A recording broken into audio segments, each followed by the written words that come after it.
By having the live comments turned on, it allows everybody to participate together. And welcome to No Driving Gloves. We're going to try an intro tonight. And that was the intro. Yeah, John, Derek, and The Dave. intro. We're going to talk about something. Like I said, it's a long, strange trip. That's usually the way these episodes go. And just before the show, we were talking about AI. And what I'm really, really surprised is we have Blue Cruise and whatever GM calls it and Tesla calls it self-driving, etc. Who's going to be, is it going to be all of a sudden, are we going to have like Mazda with AI and that's their self-driving? Because technically self-driving is artificial intelligence, is it not? Yeah. What's the agreed definition of artificial intelligence? Apple intelligence? I don't know. Artificial it seems intelligence. It seems everything is, and that's what I mean, is the computer's making the decisions for you based on parameters it was programmed for, but it's learning constantly from that program. If you take a Tesla, I believe, and it follows Grandpa Moses, who drives around at 20 miles an hour, swerving and weaving and braking and whatever, it's going to learn from that driving, and eventually that car might begin to act that same way, as opposed to learning from everything around it. Well, Grandpa Moses needs Bad to get role the animal models out for of his car. AI. And his wife is such a talented artist too. It's a shame he's such a bad driver.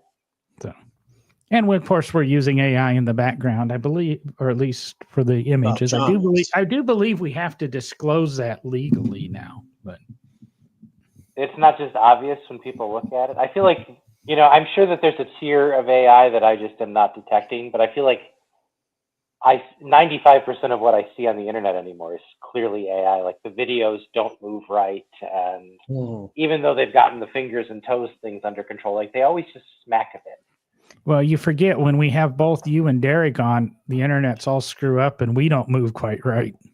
Yeah, exactly. Oh, yeah. I limp from a motorcycle thing, so that's why I don't move right. Like a not deer. Look, I can move right. I can move left. Well, that's stage right and stage left. You got to make sure you clarify that. Well, I was thinking about becoming, I want to say Snuffleupagus, but what was that character's name on Tennessee Tuxedo and Rocky and Bullwinkle cartoons? That was always exit stage right. Oh, that was, he was a panther thing. Yeah. What the heck was he? It started with an S, I think. Started with a what? Thought it started with an S, but that's not car related crap. What do we got? Stage right? Yeah, no, I remember that character though. Yeah. Okay. So what do we got? What do we got going on car wise this week, guys? Well, I am going to the Model T store tomorrow. My buddy has to get some parts for his project and invited me to come along, so I'm going to ride along. And it's only 90 minutes from here, so I get to go poke. Which Lang's Old Car Parts. Oh, Lang's. I forget which town in Massachusetts it's in. Yeah. I've been there a couple times since I moved out here. Once for work and once for this guy's project. But he's finally got his body up on a rolling chassis and his tires mounted, and so it really looks like a car at long last. So we're very excited to see that, and he's going to go and pick up his order to save on the shipping, and we get to poke around to their store of used parts while we're there, because they've always got lots and lots of used parts and projects hanging around that have shown up. And I don't need anything, but it's fun to look, and he might need something that doesn't know it yet. And how dare you say that, Dave? We always need something. Oh no, buddy, my basement flooded, and I am all too aware of how much stuff I have that I don't need. Like, I have a really good condition, relatively speaking, really complete 36 Chevy Standard powertrain, like the 80 horsepower 207 and the little peanut 3-speed and the torque tube and the rear axle, and I set a 17-inch artillery wheels, like complete. Buddy gave it to me thinking I might build a speedster project around it. I started to disassemble the engine, but it's locked up and won't turn over. So I thought, oh, I'll just take the crank off and tap the pistons down and the bores. Well, no, because you can't remove the flywheel without rotating the engine because you can't get all the flywheel bolts through the way the bell housing's set up. So it's been sitting in my shed for years. I'm like, this could really use a new home because I could use this space for things I might actually use. I'm trying to focus in just on Model A era Ford stuff mainly at this point in the hopes that Yeah, maybe but see, someday. if you had been soaking those cylinders with acetone and transmission fluid for all these years that it's been sitting, it would probably turn over. And if my parents had bought Apple stock when I was 5, I'd be a millionaire and somebody else could do it for me. I mean, what else you There you got? go. You got a time machine? See, blame your parents. Yep, I do. No, actually, I blame your parents. I They brought brought you into my life. I blame my 5th to the 20th grandfather for not making a better decision in life. I don't know. I figure that puts it pretty far back. That's like Edward the Third or something for me. Yeah. Damn him in the 100 Years' War. Yeah. Well, I've got some news. I think I don't think John knows it, but Dave does because I got a little too excited and texted some people about it. So Dave's like, "Yeah, if you." Yeah, I'm glad I'm on that text list. Yeah, you just don't care. You don't care about horseless carriages the way that some of us do. Spoilers. No. Yeah. I like So my horseless carriages. I just like mine, but 100 years newer than yours. yeah, well, that too.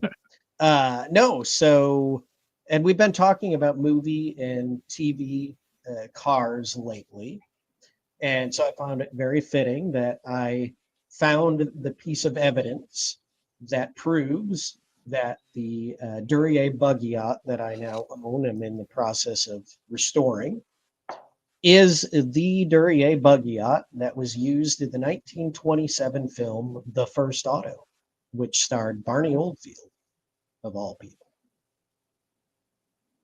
That was a silent film, was it not? Yes, yeah, they overlaid sounds. Oh, Do that you- transitional period. Yes. Do you have a copy of that movie, or? It is on YouTube for free if you want to watch it. It is out of copyright. It's pre. Oh, I can't remember what it was called, but there was a. It's basically pre the public domain versus all of that. That the movies, yeah.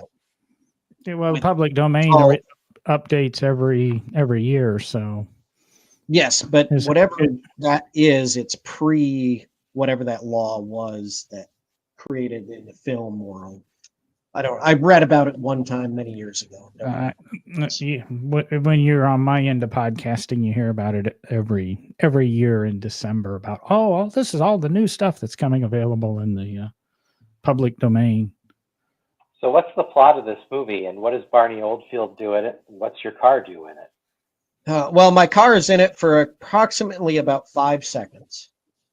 Oh, Yes, it's fantastic. Well, they're doing a basically parade of vehicles, if you will. It's random shots of early automobiles either driving or starting or doing something. would this have been considered a great novelty in 1927? Like, oh, look at those ancient contraptions from 30 years ago. I think that's what it was. Yeah, I think it was like the novelty of it. I'm going to pull up the actual plot of the movie so that I don't get it wrong. All right, overview. Prosperous Hank Armstrong, Russell Simpson, owns a stable, routinely winning races with prize horse Slow Eyes. In Wait a minute. What's his 1825, name? Tate Armstrong? Hank. Hank, like Henry, Hank. but short. Hank Yeah. Armstrong. That's a good, solid country mid-American name. Hank, like a big chunk of something, and Armstrong because he's You just powerful. wait until you find out where Okay. he's from, Mr. Conwell. It's got to in be Kentucky. 18 He's into horses. In 1895, his small Michigan town What? excited over the invention of the car. to Hank's Oh. disgust, despite his prediction that the unsafe and expensive vehicles will never replace horses, automobiles still take over. His son, Bob, Charles Emmett Mack, embraces the new technology, causing a rift between them. While Bob prospers in Detroit, Hank is forced to sell his horses and property. So this is sort of like the facetious story Henry Ford liked to tell about being from nothing and his father resisting his efforts to go to Detroit and join the automobile world. A bit, yes. Yeah. Interesting. So there's no plot context for the parade of cars. They're just, hey, we're in Detroit and it's filled with really early automobiles, so here's some flavor. Yeah. Okay. Still, 5 seconds on film, 98 years ago. That's pretty cool. Well, and I should say that in the movie Who Killed the Electric Car, the portion of the first auto that shows Mike Duryea is the portion they use of the film. So technically, it is also in Who Killed the Electric Automobile. So, but what does Barney Oldfield do in this movie? Because So he's not Hank or Bob. He turns out to be kind of the star of the film somehow, even though he's not the main characters, it seems. But he basically plays himself. He's just known as the master driver. He's the legendary race car driver. Hi, kids. I'm really good at bicycles, and that translates to really good on anything with wheels. Exactly. Barney Oldfield's the name. Fast is the game. Except that's all in title cards because it's silent.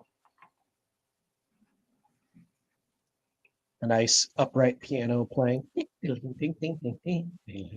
No, man. Full-on Wurlitzer theater organ. This is a high suds, high-value production if it's got Barney Well, it's true. Oldfield It is on a Warner Brothers production. Yeah.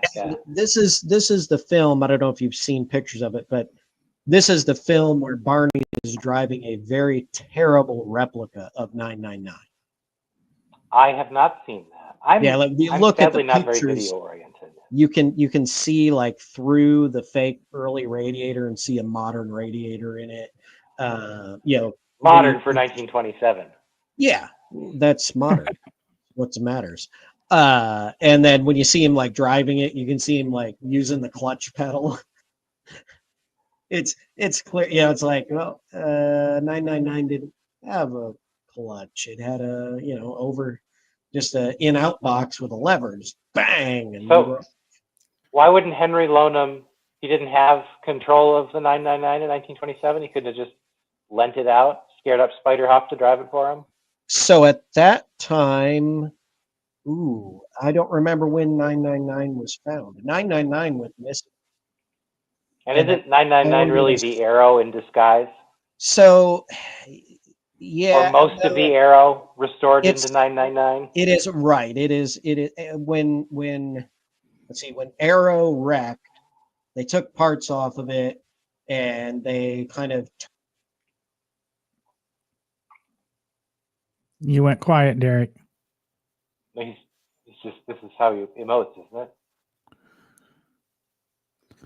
This reminds me of the story of like the Buick Bugs, like where there was one for Bob Berman, one for Louis Chevrolet, and only one exists now. And they're pretty sure it's the Louis Chevrolet car, I think, and it's in Flint.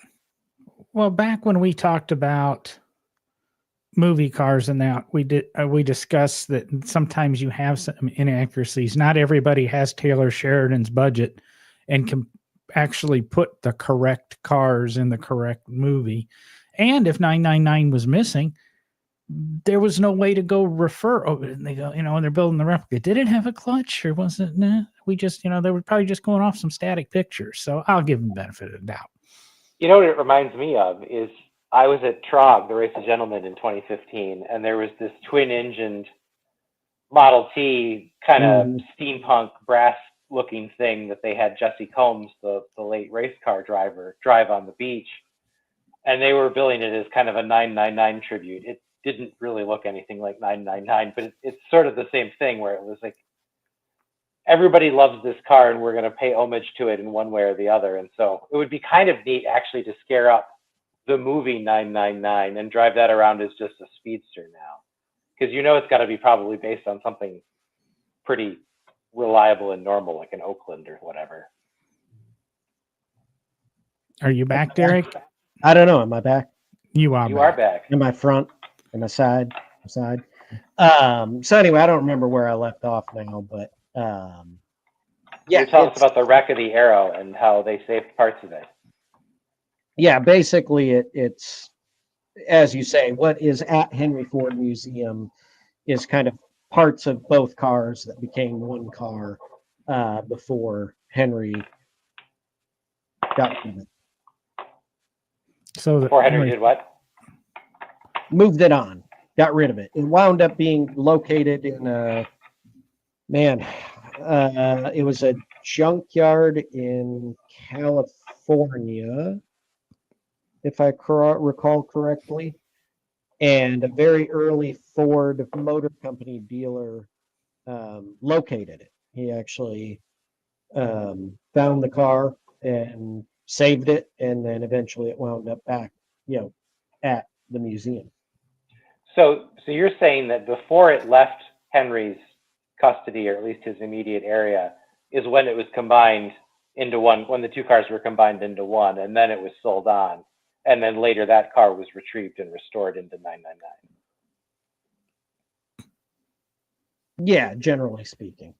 Okay. No, that's a cool story, actually. And we don't know when that was, so we can't say whether they could have loaned it to the filmmakers had they thought to approach Yeah, them. I have forgotten that story. I can't recall it like I used to. So I'm trying to look it up, but that's kind of hard to do while you're also talking. So yeah, it's really tough to hold a conversation and research at the same time. yes, it is. Yes, it's Derek's way of saying he's getting older. Mm-hmm. Aren't we all? But anyway, it's kind of a cool little factoid about the Duryea now, and get to have a little fun with it. And you were also playing around with it a little bit, right? So did you get any assembly done, or were you just mocking things up to see how they fit together?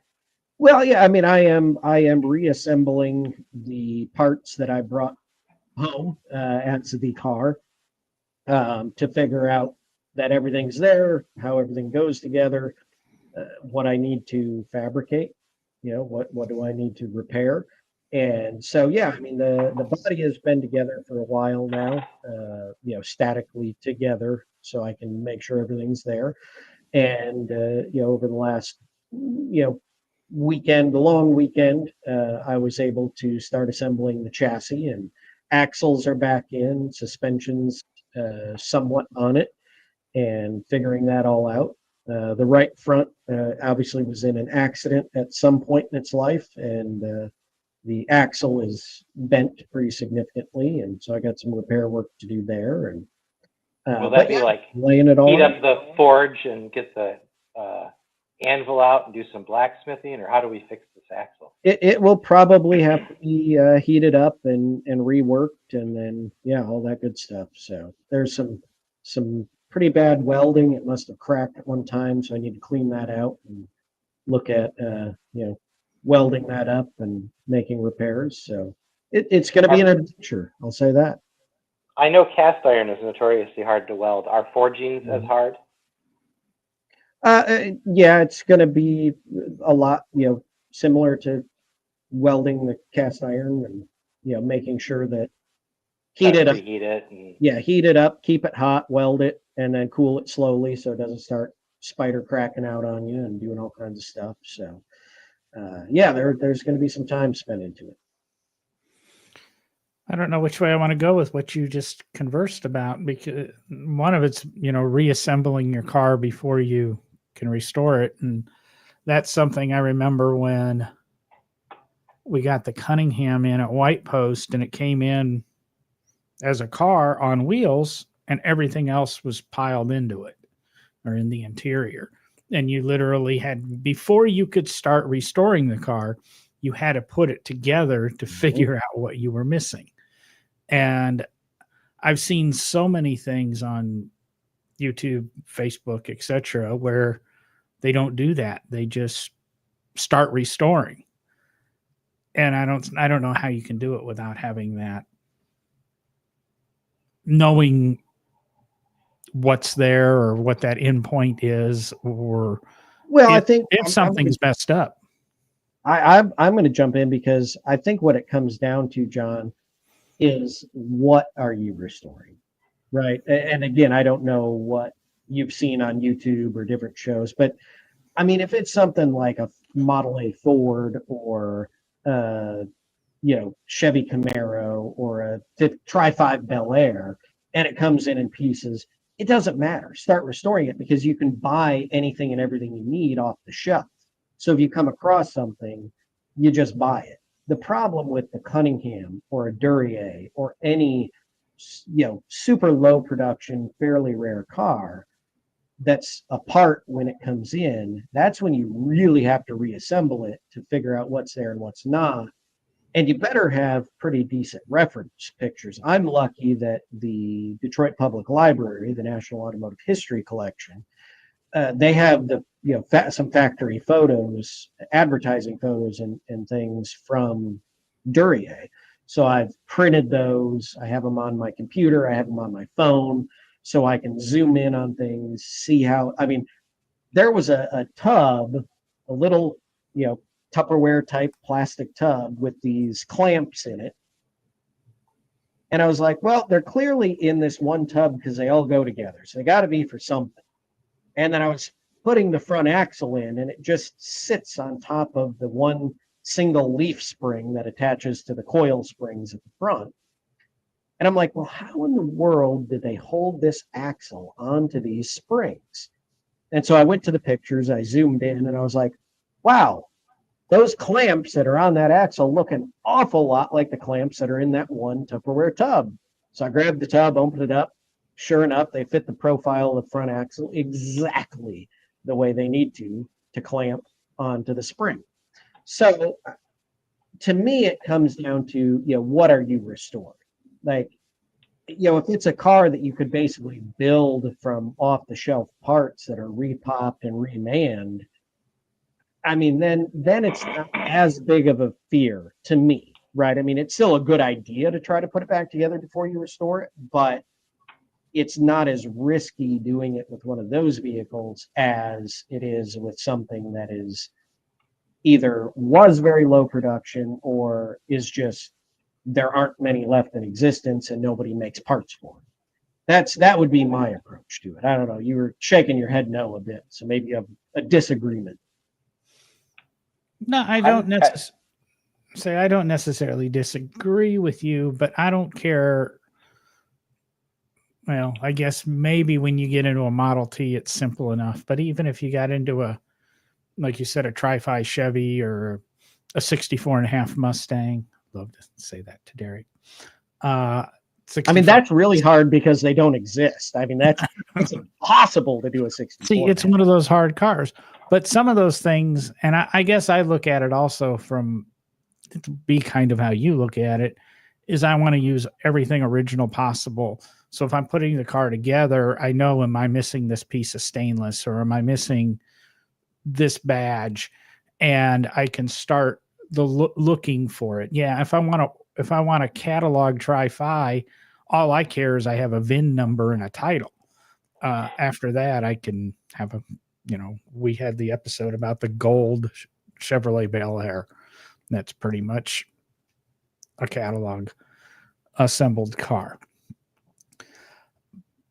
So, and then I'm also thinking lead times on some stuff is, I mean, if you're going to get something chrome plated at a decent place, you got a year, to wait on those parts. Not everything happens like your chip foose and on overhauling and you get it done overnight. But what were you going to say, Dave? Oh, just what occurred to me when you guys are mentioning this is like, how many catalog cars are there out there? I mean, Tri-5s, Camaros, early Mustangs, Model A's, perhaps pre-war V8s. But I mean, like, pre-war Chevys are definitely not that. And they were more common than Fords at one time. And like 50s Pontiacs, those are very common, but don't have any support. Like, in a lot of ways, like the majority of restoration projects probably ought to proceed with a strong inventory as to what's there first, because you really could find yourself neck deep in a project only to discover you need a parts car because you're missing something critical. Yeah, or you have a very expensive bill for, either,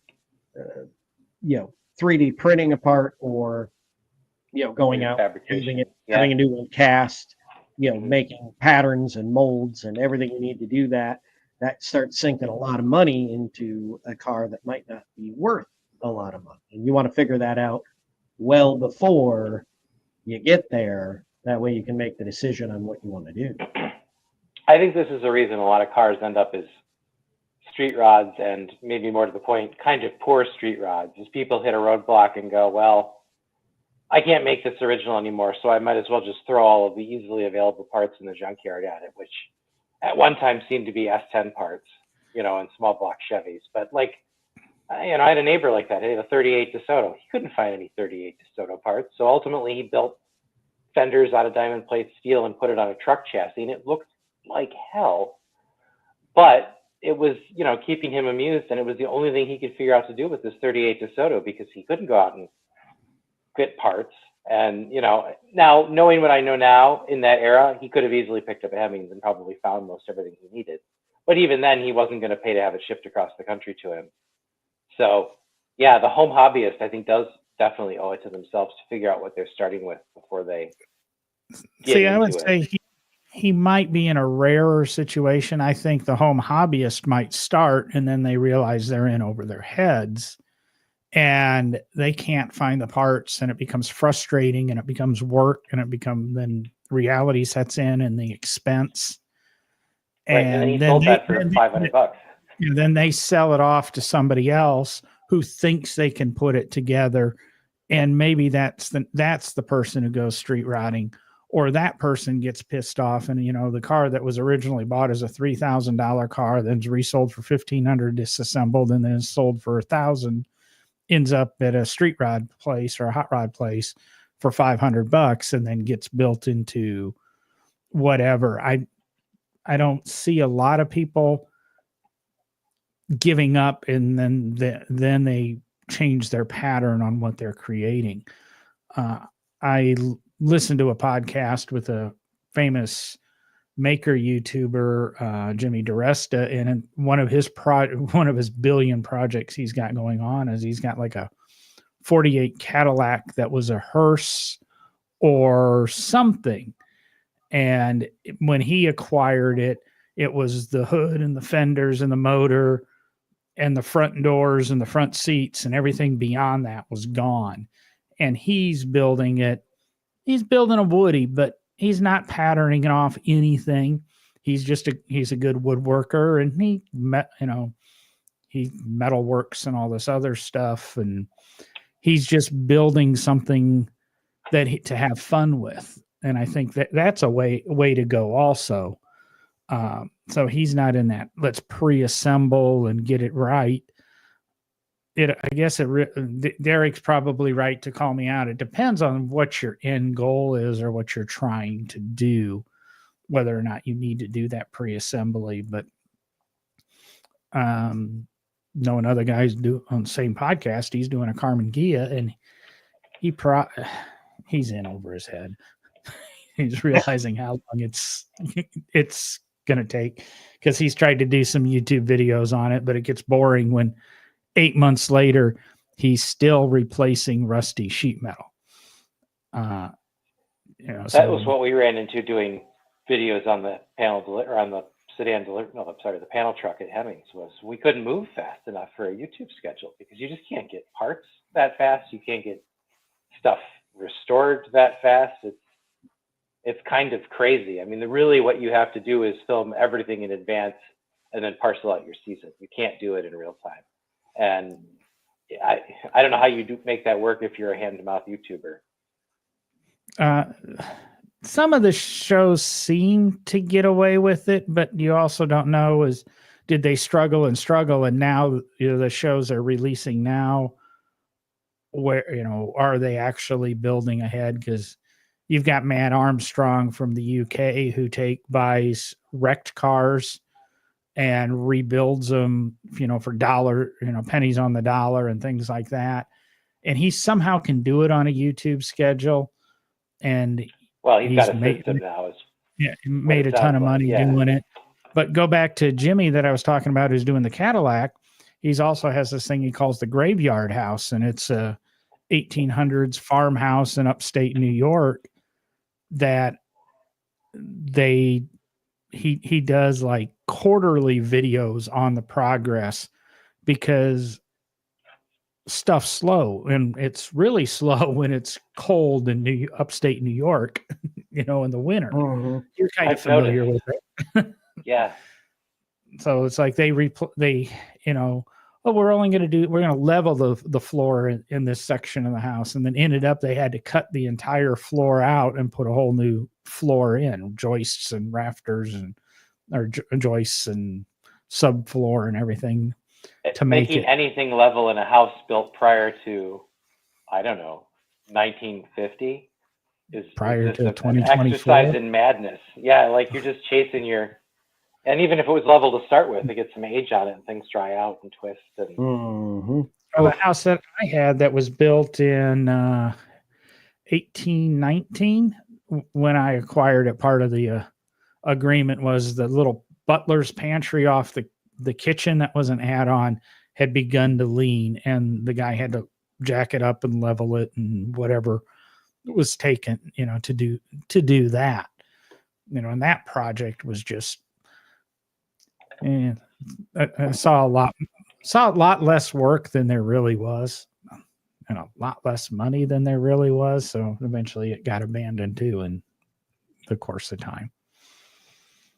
very sad. Past the house. I mean, sold the house off to somebody. I didn't abandon this house. You still wanted the property tax. Yeah. Probably.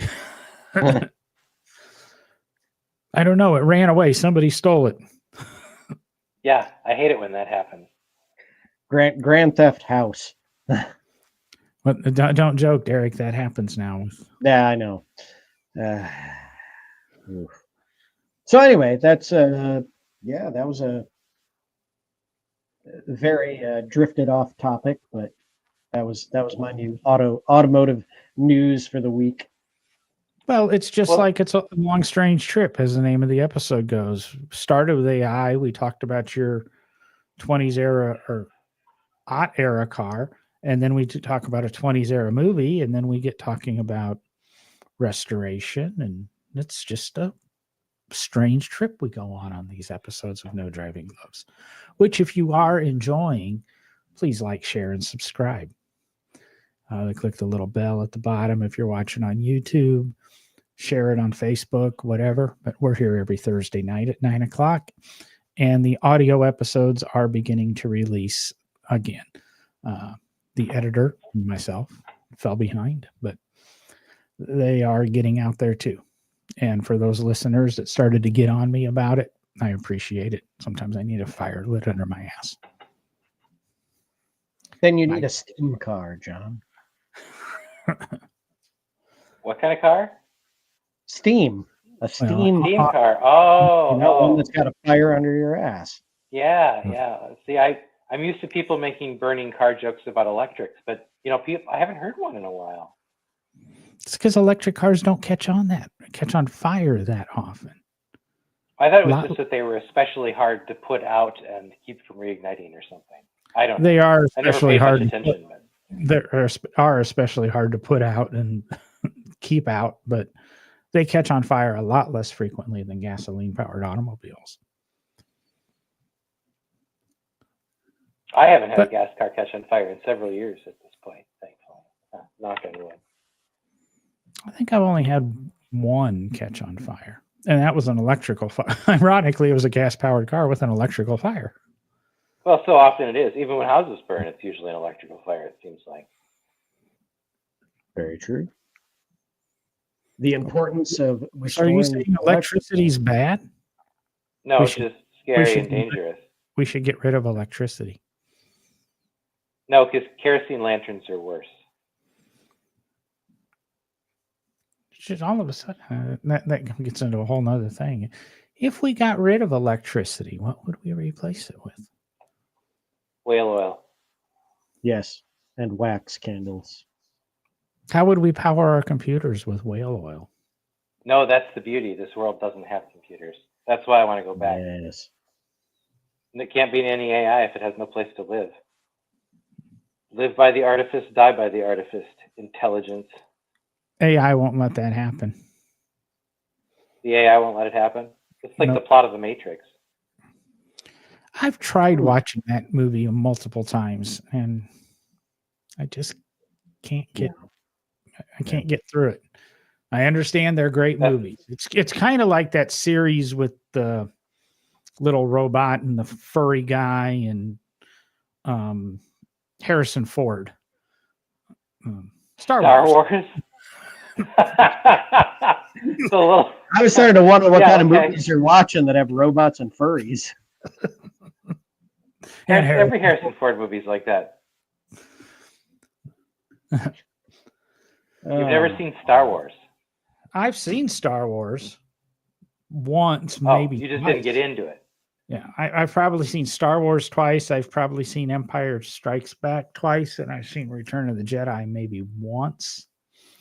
And I haven't watched any of the others. I never got to watch Return of the Jedi as a kid because our videotape was all messed up. So I saw the first two dozens of times, and Return of the Jedi just never saw it very much. And then my mom was always going on and on about how different Mark Hamill looked at it. I was like, well, it's in a bad car accident. I know I saw Empire Strikes Back in a theater. That was with my grandfather. I don't know when I saw Star Wars, and I don't know when I saw Empire Strikes Back. So, and like I said, I've caught bits of them on late night TV or something when you're flipping stations when you're in the hotel or whatever. But I have no hate for Star Wars. You know, they are perhaps slightly overhyped, but you know, that's mass culture for you, right? It's always going to be a little overheated. And it's, you know, just fun, basic, like 30s Buck Rogers revival stuff. He just couldn't get the rights to do Buck Rogers, so he made his own universe. Would I like it a little better if the aesthetic was like more 30s through the 50s? Yeah, but it's only because of Star Wars that the whole like dirty, worn out space future aesthetic exists. So, but if you're going for that, I think Firefly is the best vehicle. Firefly's pretty good. I liked Firefly a lot. To the point where I saw the Serenity movie in the theater, which me going to see a big sci-fi movie is an unusual event. I think before that, the last one I'd seen was Independence Day. That's more of a comedy, though. I mean, it's got light moments, but I think it is supposed to be overall more like an action. You know, it's a summer blockbuster. Yeah. Big stuff blows up, and people are heroes. No cool cars. There aren't really any cool cars. There's a cool biplane in the beginning of it, but yeah, no, not much in the way of cars. Don't do well in Independence Day. They do a lot of getting blown up and sitting stuck on interstates as people try to. We got to get into War of the Worlds, don't we, with Tom Cruise before we start getting into cool cars like the Caravan. See, there are only two Wars of the Worlds to me, and one is in Victorian England and the other is in 1953 America. So I haven't even seen the Tom For some reason, I thought you were going to say Victoria's Secret. But... Well, that would be an interesting version, wouldn't it? The Time Machine is in a Victoria's Secret store. No, the Time Machine is a different movie from the War of the Worlds. Oh yeah, that's different right. H.G. Wells book. Good God, I'm thinking. All right. Well, we could merge the two together. I'm actually trying to read The War in the Air right now, which was H.G. Wells writing in 1908 about an absolutely apocalyptic version of a coming European war. So by his standard, 1914 to 18 wasn't that bad. You know, that makes me think. So we've talked about movie cars and TV cars, but what would we consider the best works of literature that talk about cars? Boy, I don't know if it lives up to works of literature, but when you say car book, I think of Hot Rod by Henry Rigger Felson. I mean, Bud Crane is forever etched on my mind.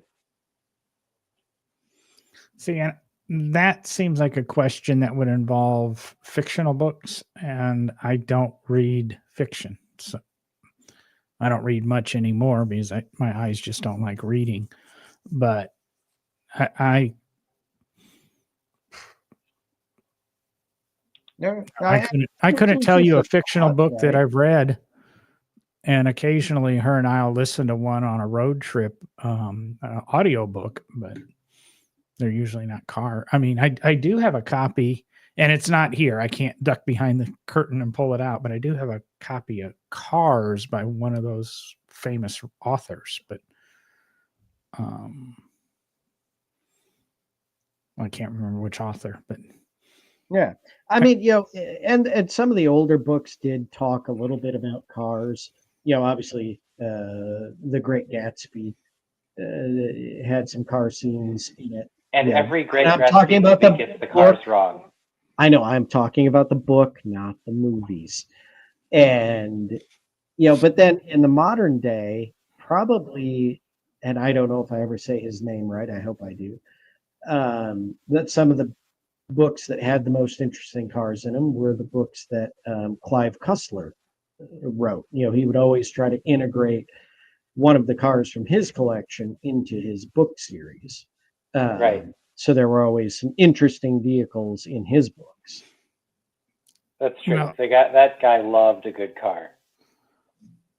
And actually, I think the car collection was built on his success as an author. So in some ways, you could say that the cars, the books came before the cars, but they always had that tribute to him. I mean, I think even Raised the Titanic, I think Clive ends up with was it a Renault?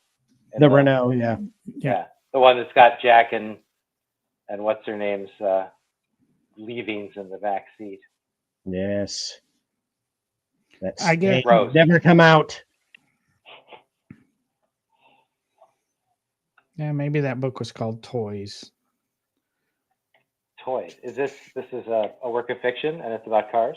James Patterson Toys. That's what I was thinking of. I thought there was I've never one read a James Patterson book. I thought there was one called Cars. And then I guess I did read the Burt Levy books, but the Burt Levy books are historical fiction. So they're very true, but yeah, it still counts.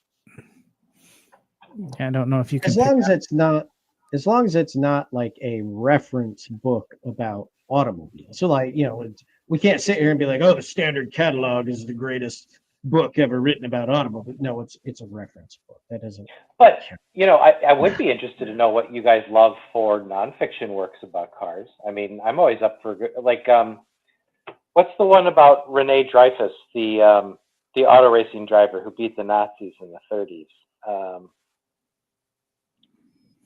I wrote a review of it. Anyway, nonfiction, but just a splendid retelling of that story and his patron at I can't remember the name of the French car maker.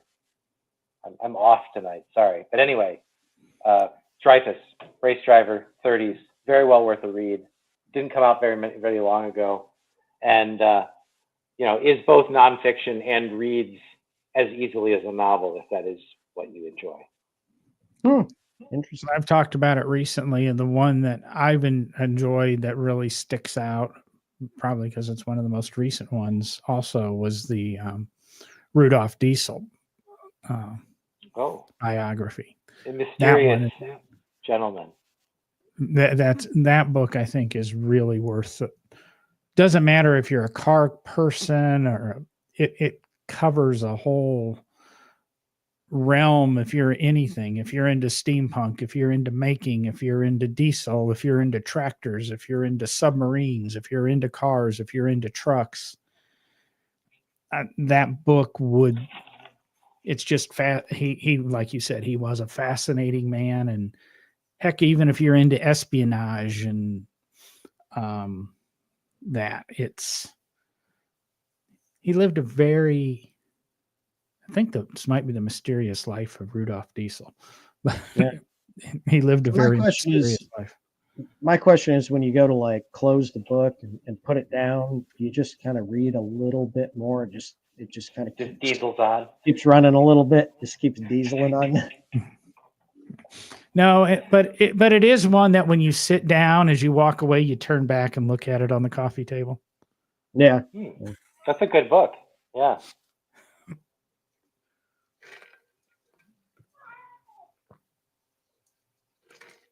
And Somebody's there's cat's Marshmallow's making noise. review.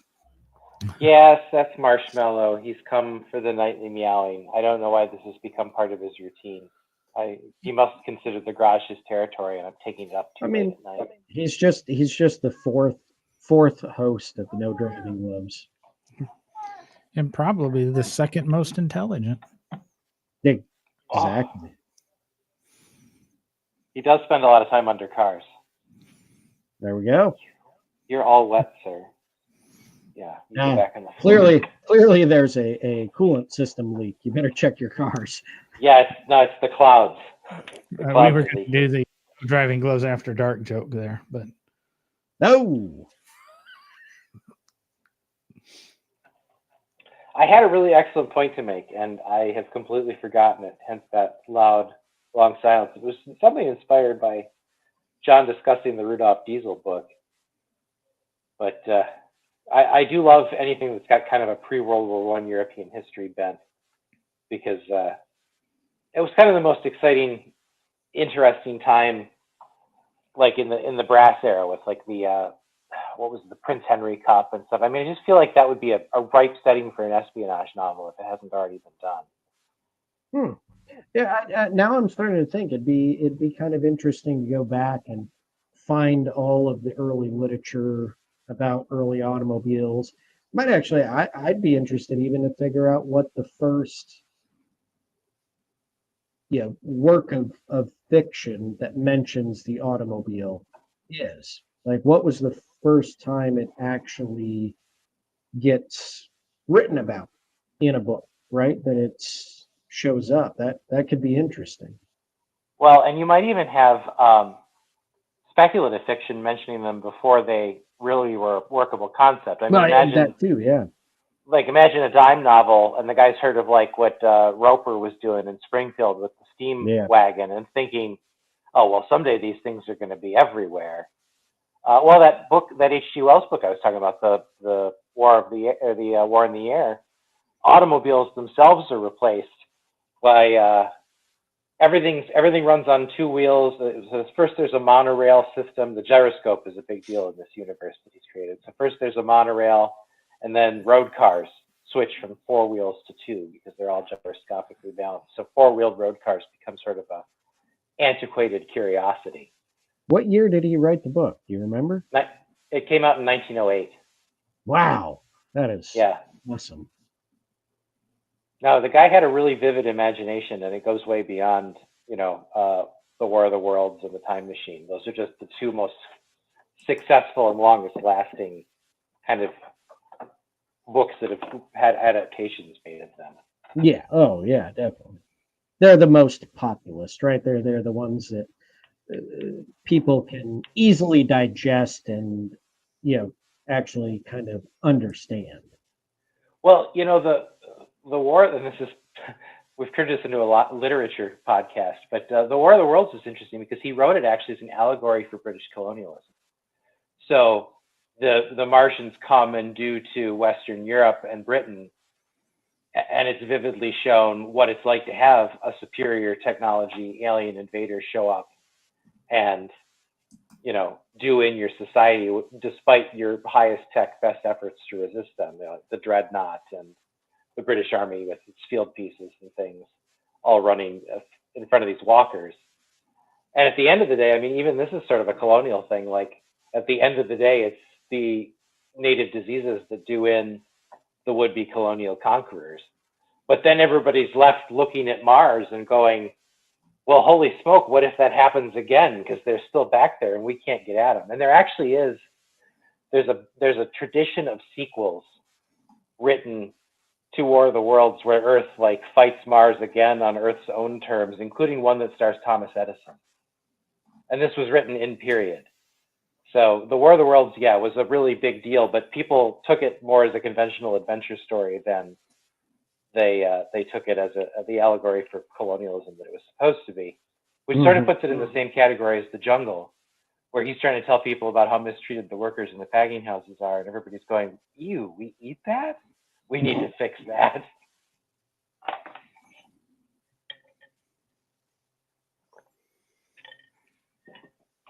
James Bond is a famous owner of interesting cars in a literary sense, and does everybody know what his initial James Bond car is in the books? I can't remember, but I knew. No, I It's a don't. blower Bentley.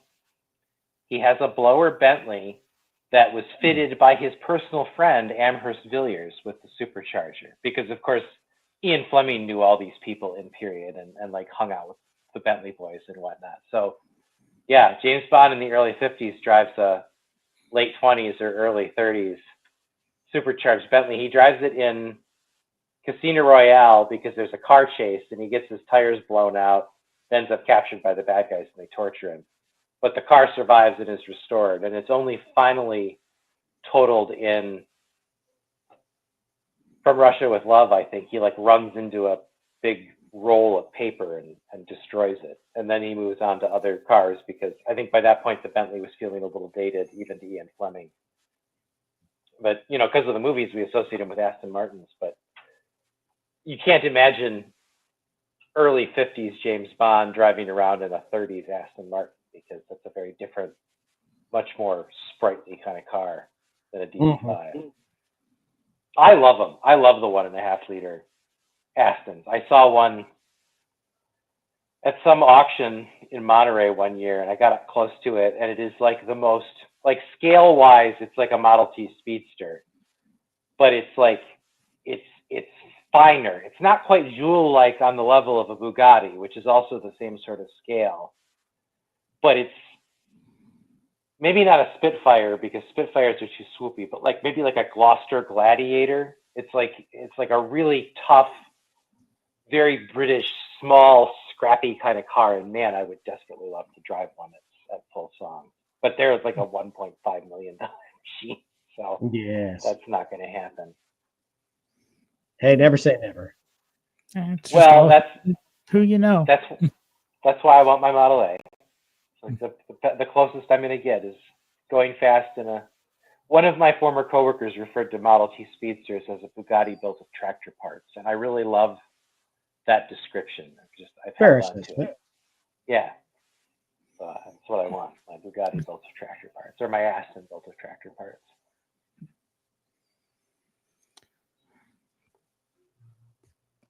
Do you guys feel that there's a crossover between aircraft culture and car culture? I mean, historically there certainly is, but like, has it diverged now to the point where the two are irreconcilably separate? I don't think there's a lot of cross. I mean, car people might have a plane or two, but I think the specialties and the money it would take to collect both. Yeah, I find planes interesting, but there is Auto Aero books in Los Angeles, but that's about the only correlation. And everybody in LA keeps their cars in hangars. Yeah, but that means there's not very many airplanes because they don't need the space then. Yeah, the car people have run them off. But I don't think Clive Cussler, Turk Pitt keeps his cars in a hangar. I don't think there's a cross in that, but I mean, if you were saying like cars to watches and airplane collectors to watches, I think there's an appreciation there. So like a general interest in things mechanical, but not necessarily a shared overlap in the technology anymore. Not like when the Chevrolet brothers were trying to get into aircraft engine design in the 20s. No, and not like when Bugatti built cars and airplanes. You know, it's right. I just almost as unsuccessfully as the Chevy brothers. I mean, I think that probably with the advent of the jet engine and everything that changed with aviation around the jet engine is what kind of split it, right? Because early aviation with internal combustion, that is, piston driven, all of that wonderful technology. I think there are a lot of guys that collect in the world of collectible aircraft and cars that overlap. But when you get to more modern stuff, I don't think there is. I just don't see the overlap, other than some of the extremely wealthy people that can afford a private plane, a private jet, that have phenomenal supercar collections because they just like that speed and the aerodynamic styling and sleekness. I think that might be an area that crosses over. I was thinking Bob Lutz is who came to mind because he has his car collection and, he has his MiG and he's got a couple other planes. But they're just so few and far between because it takes money or thinking Lutz's place, while he's still very wealthy, he just put himself in the right place at the right times. So this actually kind of reminds me of then a feeling that I have about auto maintenance and aviation maintenance, and how the World War II aviation culture intruding on auto stuff through racing has really impaired people's ability to approach auto maintenance, because everybody feels it's got to be a clean room, precision thing, because that was what it took to build, 2,000 horsepower aircraft engines, which we no longer have because you're right, because of the jet transition. I mean, even though prop driven civilian planes are basically like Volkswagens and Corvairs flying around up there, there just isn't the cultural crossover with the absence of the commercial and the military jobs no longer being piston powered. And I just think everything's become so complicated, so specialized, so much money. And that's probably the whole downfall is the money. Everything's so expensive and it takes money, and a lot of the creativity and innovation, I think, of the old, what am I thinking? The old salt flat racers made out of the belly tanks and that of airplanes. Yeah. That stuff just doesn't exist anymore. What are you going to do? You might be able to buy a canopy off an F-18 Hornet and put it on your car, but there's nothing that relates to an airplane that can be utilized on a car, and vice versa. And I think that's where we had the blending, is like you said, right after World War II. You had these military people coming back and this stuff was accessible, and we had all this scrap and you did what you could. And that generation just doesn't exist. It's the problem with the world is there's nobody wants to do a blue collar hands-on job. Everybody wants to be white collar and everything perfect and pristine, and will write a check to have somebody else do it. And I think the people writing the checks aren't necessarily the creative engineers that used to innovate these things, if that makes any sense. Well, I will say, if we have any listeners that are the ones that want to just write the check to have things done, I'm glad to be the guy that does the thing. So that's what his cards say. Derek Moore, the guy that does the thing. Exactly. So my new tagline: the guy that'll do the thing. That'd be the thing. This you got to get back to our pre-show rock song discussion, and you could be Dirty Deeds done dirt cheap. Yes. Well, let's not forget, I do have some Italian heritage. So.